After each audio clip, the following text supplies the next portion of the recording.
बिस्मिल्लाहिर्रहमानिर्रहीम। अस्सलाम वालेकुम व्यूअर्स, आप हमेशा खुश रहें, आबाद रहें और जहाँ भी रहें हैप्पी रहें और हेल्दी रहें। आज मैं बनाने लगी हूँ एक बहुत ही नए स्टाइल की रेसिपी जो आप देख के हैरान रह जाएंगे। जिसके लिए मैंने लिया है रेगुलर आटा, जिसको मैंने लाइट सा नमक डाल के गूंद लिया है। अब इसके पेड़े मैं दो बना लूँगी, एक ही साइज़ के, दरमियाने साइज़ के। इस तरह के दो पेड़े बना लूँगी। पेड़े को मैं रोटी की शेप में बेल लूँगी। इस साइज़ की हमें रोटी बेलनी है, किनारे से देख लें, बहुत ही बारीक सी। अब दूसरी भी मैं इसी तरह बेल लूँगी। फ्लेम ऑन करके पैन मैंने चूल्हे पे रख दिया है। 1 से 2 चम्मच मैं ऑयल डाल दूँगी पैन में। उबलते हुए पानी में मैंने रोटी डाल दी है। 2 मिनट के लिए एक साइड से पकाऊँगी। अब इसकी साइड चेंज कर दूँगी बहुत आराम से। दोनों तरफ से पका लूँगी 2-2 मिनट के लिए। रोटी दोनों तरफ से पक गई है, मैं निकाल लूँगी इसे। पानी स्ट्रेन कर लूँगी इसका और इसे थोड़ी देर के लिए ठंडा होने दूँगी। रोटियां हमारी दोनों तैयार हो गई हैं। रोटी को मैं स्ट्रिप्स में काट लूँगी।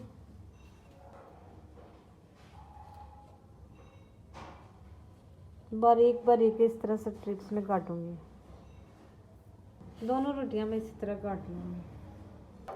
सारी रोटी मैंने इसी तरह स्ट्रिप्स में काट ली है और जो लंबी है दरमियान से कट कर लूँगी। इस तरह सारी हमारी तैयार हो गई है। फ्लेम ऑन करके मैंने कढ़ाई चूल्हे पे रख दी है। 1/2 कप के करीब मैं ऑयल डाल दूँगी कढ़ाई में। 4 चम्मच मैं लहसुन का पेस्ट ऐड कर दूँगी। लहसुन को लाइट सा फ्राई करूँगी। लहसुन हल्का सा सुनहरा हो गया, मैं चिकन डाल दूँगी जो मैंने स्ट्रिप्स में काट लिया और चिकन को फ्राई करूँगी 2 से 3 मिनट के लिए। चिकन को मैंने फ्राई कर लिया है लाइट सा 3-4 मिनट के लिए। मैं सब्जियां डाल दूँगी, बंद गोभी, गाजर और शिमला मिर्च। इनको भी मैंने लंबी शेप में काटा है चिकन की तरह। एक ही शेप में अच्छी लगती है रेसिपी। इसको भी 2-3 मिनट के लिए फ्राई करूँगी। 1 टीस्पून काली मिर्च ऐड करूँगी पिसी हुई। 1 टीस्पून नमक ऐड कर दूँगी और 2 मिनट के लिए फ्राई कर लूँगी। सब्जियों को मैंने 2-3 मिनट के लिए फ्राई कर लिया। सब्जियों को हमने ज़्यादा पकाना नहीं था, बस सौते करना था। अब मैं 1/2 कप सिरका ऐड कर दूँगी, 1/2 cup soya sauce, 1/2 cup chilli sauce, 1 teaspoon chicken powder add करूँगी, 1 टीस्पून शुगर ऐड कर दूँगी।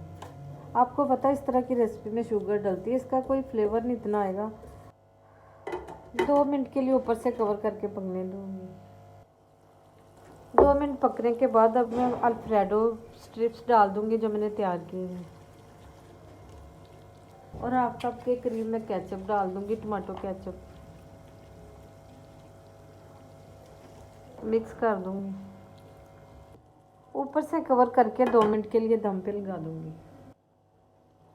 चिकन चाउमीन हमारा बिल्कुल रेडी हो गया। अब इसे मैं डिश आउट करती हूँ।